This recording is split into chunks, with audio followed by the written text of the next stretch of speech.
السلام علیکم سر، ایک سوال ہے کہ ایک بچی نے سوال کیا کہ قرآن پاک میں ہے کہ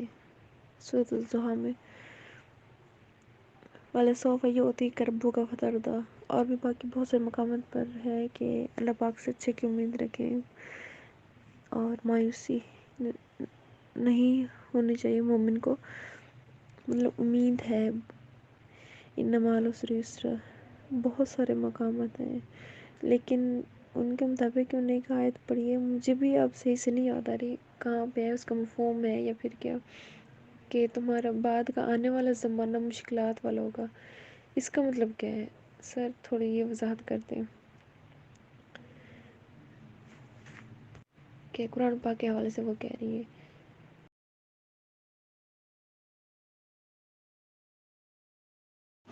وعلیکم السلام ورحمۃ اللہ وبرکاتہ۔ جی، آپ کا سوال ہے ایک چیز کو دو طریقوں سے سمجھنے کے تعلق سے ہے۔ ایک طرف تو قرآن میں اللہ تعالیٰ فرماتے ہیں وَلَسَوْفَ يُعْطِيكَ رَبُّكَ فَتَرْضَىٰ، اور دوسری طرف حدیث میں موجود ہے، رسول اللہ صلی اللہ علیہ وسلم کا فرمان ہے کہ آنے والا ہر وقت جو ہے وہ پہلے سے بدتر ہوگا یہاں تک کہ قیامت آ جائے۔ تو یہ صحیح حدیث میں موجود ہے، اس میں کوئی شک نہیں۔ دونوں کو آپس میں کیسے جو ہے وہ سمجھا جا سکے؟ پہلی بات تو یہ ہے، اس چیز کو خوب سمجھ لیں کہ یہ جو یعطیک ربک کا یہ جو مخاطب ہے نا، وہ خود رسول اللہ صلی اللہ علیہ وسلم ہیں کہ اللہ تعالیٰ آپ کو وہ چیز دے گا جس سے آپ راضی ہو جائیں گے۔ تو اس کا مطلب ضروری نہیں کہ پہلی بات تو یہ ہے کہ مخاطب خود رسول اللہ صلی اللہ علیہ وسلم ہیں، اور اگر اس کو مخاطب عام بھی سمجھا جائے تو پھر بھی یاد رکھیں کہ انسان کے لیے کیا بہتر ہے یہ اللہ تعالیٰ ہی جانتا ہے، انسان خود نہیں جانتا۔ بعض اوقات انسان ایک چیز کو اپنے لیے بہتر سمجھ رہا ہوتا ہے اور حقیقت میں وہ اس کے لیے ابتر ہوتی ہے، یعنی بہتر نہیں ہوتی۔ اور بعض اوقات انسان کسی چیز کو اپنے لیے جو ہے وہ یعنی کم تر یا اپنے لیے بہتر نہیں سمجھ رہا ہوتا، جب کہ وہ حقیقت میں اس کے لیے بہتر ہوتی ہے۔ جیسا کہ اللہ تعالیٰ کا قرآن مجید میں فرمان ہے عَسَىٰ أَن تَكْرَهُوا شَيْئًا وَهُوَ خَيْرٌ لَكُمْ وَعَسَىٰ أَن تُحِبُّوا شَيْئًا وَهُوَ شَرٌّ لَكُمْ، کہ کبھی ایسا بھی ہو سکتا ہے کہ تم کسی چیز سے کراہت کرو، یعنی کہ تم کسی چیز کو اپنے لیے ناخوشگوار سمجھو، وَهُوَ خَيْرٌ لَكُمْ، اور حقیقت میں وہ تمہارے لیے بہتر ہو، وَعَسَىٰ أَن تُحِبُّوا شَيْئًا وَهُوَ شَرٌّ لَكُمْ، اور کبھی ایسا بھی ہو سکتا ہے کہ تم کسی چیز کو اپنے لیے محبوب جانو، اپنے لیے بہتر جانو، اپنے لیے بہتر سمجھو، لیکن حقیقت میں ہوا شر لکم، وہ تمہارے لیے بری ہو اور تمہارے لیے اس میں خیر کا باعث نہ ہو۔ تو پہلی بات تو اس چیز کو سمجھ لیں کہ انسان کے لیے خیر کا باعث کیا ہے، یہ اللہ تعالیٰ بہتر جانتے ہیں، اور وہ خیر کا باعث کیسے ہے۔ اگر بعض اوقات ایسا بھی ہوتا ہے کہ انسان کو وقتی طور پر وہ محسوس ہو رہا ہوتا ہے کہ یہ میری دکھ تکلیف تنگی جو مصیبت اور پریشانی ہے یہ میرے لیے نقصان کا باعث ہے، لیکن حقیقت میں اللہ تعالیٰ کے ہاں وہ انسان کے لیے بہتر ہوتا ہے، اس لیے کہ رسول اللہ صلی اللہ علیہ وسلم کا فرمان موجود ہے دوسری مقام پر کہ سب سے زیادہ آزمائشیں اللہ تعالیٰ نے انبیاء کی، اور جس سے اللہ تعالیٰ محبت کرتا ہے اس کو تکلیفوں میں مبتلا کرتا ہے۔ اور نبی صلی اللہ علیہ وسلم نے فرمایا کہ سب سے زیادہ تکلیفیں انبیاء کو آئیں، پھر انبیاء کے جتنے لوگ جو ہیں وہ قریب قریب ہیں، قریب قریب کا مطلب ہے کہ انبیاء کے مشن کے اعتبار سے، انبیاء کے تعلیم اور عقیدے کے اعتبار سے جتنے جو لوگ قریب ہیں ان پر اتنی تکلیفیں بھی زیادہ ہی آتی ہیں۔ تو اس لحاظ سے یہ کسی کا موازنہ کرنا کہ اگر میرے اوپر تکلیف آ رہی ہے تو میں انبیاء کے مشن کے قریب ہوں، یہ بھی انسان کے بس کی بات نہیں، یا انسان اس کا حتمی فیصلہ نہیں کر سکتا۔ اس اعتبار سے کسی کے اوپر اگر وہ واقعی مومن اور موحد ہے تو پھر اس کے اوپر مصیبت تکلیف اور پریشانی کا آنا اس کے لیے خیر کا باعث ہے، اور اگر وہ اللہ تعالیٰ کا نافرمان شخص ہے تو اس کے لیے مصیبت اور پریشانی آنا یہ آزمائش بھی ہو سکتی ہے اور شر بھی ہو سکتا ہے۔ انسان کے لیے خیر ہے، مومن کے لیے مصیبت اور پریشانی خیر ہی خیر ہے، جیسا کہ بات سے آگے جو ہے وہ مزید بات نکلتی ہے۔ رسول اللہ صلی اللہ علیہ وسلم کا فرمان موجود ہے کہ مومن کا ہر معاملہ جو ہے وہ اس کے لیے خیر ہی خیر ہے۔ جب اس کو تکلیف پہنچتی ہے تو وہ اس پر صبر کرتا ہے تو اللہ تعالیٰ کے ہاں اس کے درجات بلند ہوتے ہیں، اور جب اس کو کوئی اللہ تعالیٰ کی طرف سے نعمت میسر آتی ہے تو وہ اللہ کا شکر ادا کرتا ہے تو یہ بھی اس کے لیے خیر ہے۔ اس لیے کسی وقت کا کسی معاشرے کے اندر یعنی انسان کا گراوٹ کا شکار ہونا معاشی لحاظ سے یا پھر یعنی معاملات کے اعتبار سے، اس کا یہ ہرگز مطلب نہیں کہ سب لوگ جو ہیں وہ اس میں یعنی ان کے لیے یہ گراوٹ ہے۔ جو مومن اور موحد ہوتا ہے، جو اللہ پر حقیقی توکل کرنے والا ہوتا ہے، اس کے لیے اس گراوٹ کے اندر بھی اس معاشی یا جسمانی تکالیف کے باوجود اس کے لیے خیر ہی خیر ہوتی ہے۔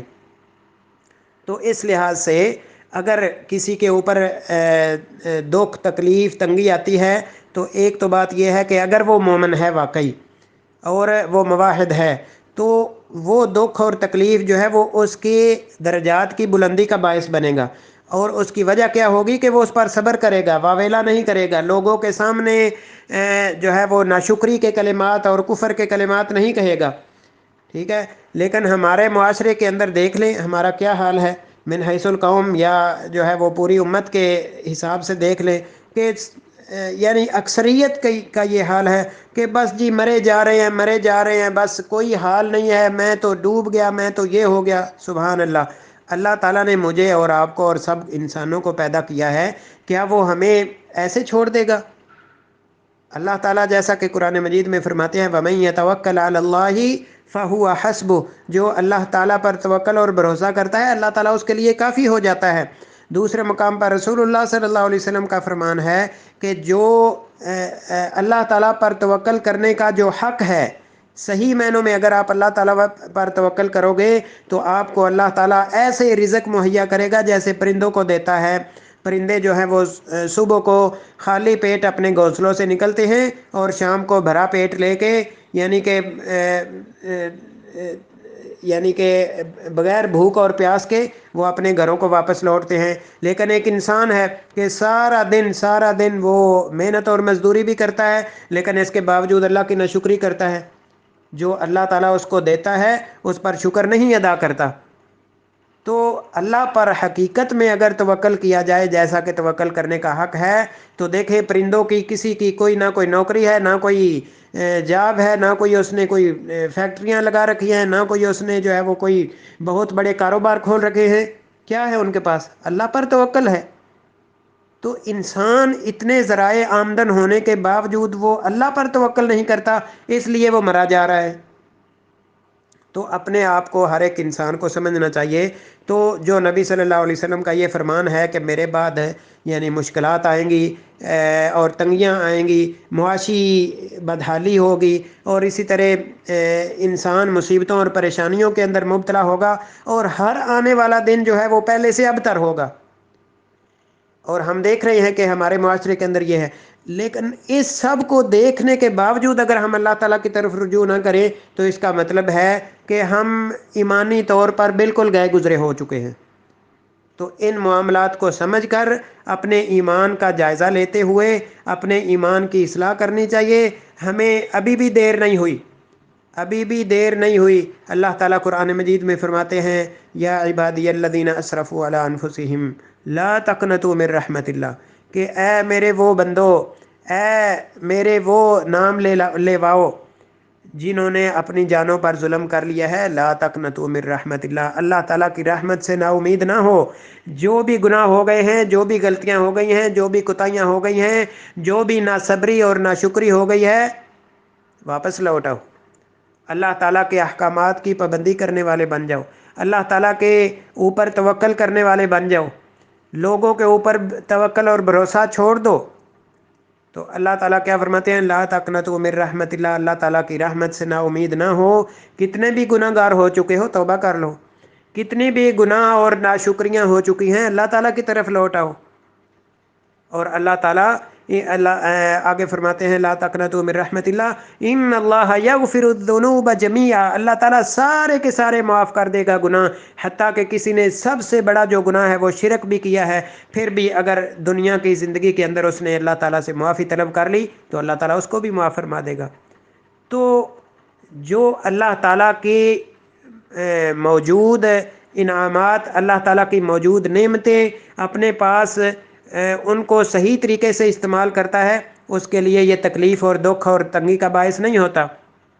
اور اگر اس کو ظاہری طور پر دکھ اور تکلیف محسوس بھی ہو رہی ہے تو پھر بھی وہ اللہ تعالیٰ پر توکل اور بھروسہ کرتے ہوئے یہ سمجھتا ہے، یہ جانتا ہے کہ یہ میرے لیے اللہ تعالیٰ کی طرف سے آزمائش ہے. میرے لیے کیا ہے کہ میں کبھی بھی اللہ تعالیٰ کے احکامات کی بغاوت نہ کروں. تو اس لحاظ سے ایک انسان جو کہ واقعی حقیقی مسلمان اور مومن اور موحد ہوتا ہے، اللہ تعالیٰ پر، رسولوں پر، کتابوں پر، فرشتوں پر، آخرت کے دن پر ایمان لاتا ہے، وہ اپنے عقیدے کے لحاظ سے اپنے اعمال کو بناتا ہے. عقیدہ اس کا پختہ ہوتا ہے تو پھر اس کو یہ معاشی بدحالی، اس کو یہ مصیبت اور پریشانی اس کو تنگ نہیں کرتی، اس کو مزید اللہ تعالیٰ کے قریب لے کے جاتی ہے. اسی لیے تو نبی صلی اللہ علیہ وسلم نے فرمایا، جیسا کہ میں نے ذکر کیا پہلے، کہ جو مومن کے اوپر جب دکھ اور تکلیف آتی ہے وہ صبر کرتا ہے تو اس کے لیے خیر ہے، اور جب اس کو کوئی اچھائی ملتی ہے، کوئی اس کو نعمت ملتی ہے، کوئی انعام ملتا ہے تو اس پر اللہ کا شکر ادا کرتا ہے، وہ اس کے لیے بہتر ہے. اللہ تعالیٰ انعام دے کے بھی جو مومن شکر کرتا ہے اس کو اجر سے نوازتے ہیں. جب مصیبت اور پریشانی آتی ہے انسان صبر کرتا ہے، اللہ تعالیٰ اس کو اجر سے نوازتے ہیں. سبحان اللہ. اللہ تعالیٰ تو ہر معاملے میں انسان کو آزماتے ہیں کہ دے کے بھی اور لے کے بھی، لیکن انسان ہے کہ وہ بالکل یعنی اکثریت ناشکروں کی ہے. اللہ تعالیٰ ہمیں ایسے لوگوں میں شامل نہ فرمائے. اور یہ صرف دعا سے صرف ممکن نہیں، حقیقت میں اپنے اعمال سے، اپنے عقائد سے ہمیں اس کا اظہار بھی کرنا ہوگا کہ ہم اللہ تعالیٰ کے جو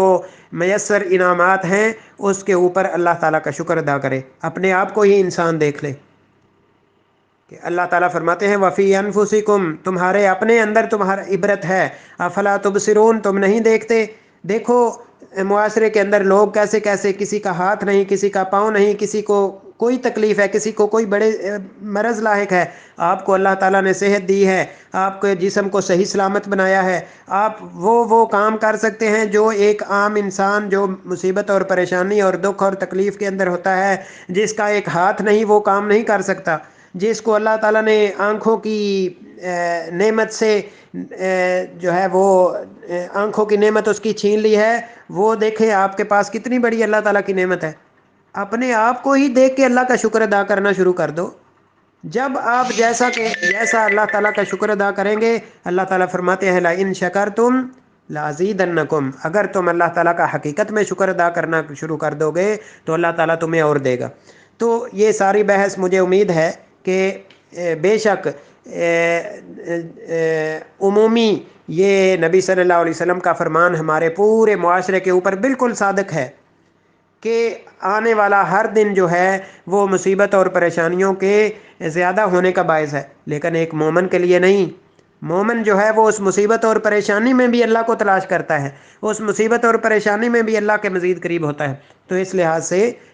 اگر ہم واقعی اہل ایمان ہیں تو ہمیں اپنے ایمان کو مزید پختہ بنانا چاہیے اور مزید اللہ پر توکل اور بھروسے میں پختہ ہونا چاہیے. اور اگر اللہ نہ کرے اس کے معاملہ برعکس ہے تو ہمیں اللہ تعالیٰ کی طرف رجوع کرنا چاہیے، ہمیں اللہ تعالیٰ سے معافی طلب کرنی چاہیے، ہمیں اپنے گناہوں کا اللہ تعالیٰ کے سامنے اعتراف کرتے ہوئے ہمیں یہ اللہ تعالیٰ سے